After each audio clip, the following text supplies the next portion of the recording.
Paris, rencontre improvisée d'Amir avec son public. Hier soir à Rognac, c'est l'orage qui a conduit à annuler le concert du chanteur franco-israélien, au contraire de celui prévu ce soir à Marseille, annulé lui sous la pression d'associations.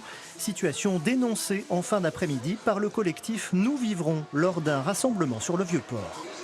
Pour nous, on ne peut pas accepter qu'un artiste ne puisse pas s'exprimer à cause de son origine, à cause de sa nationalité. Et surtout sous la pression de menaces et d'intimidations.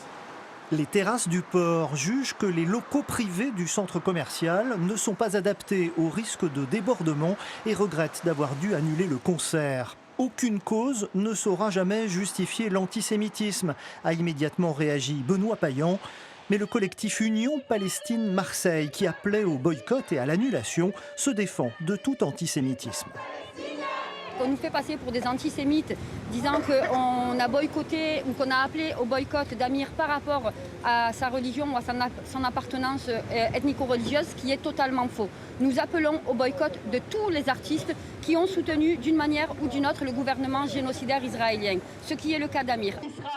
Les pro-palestiniens reprochent à Amir son soutien affiché à l'armée israélienne et d'avoir chanté dans des colonies illégales à Hébron.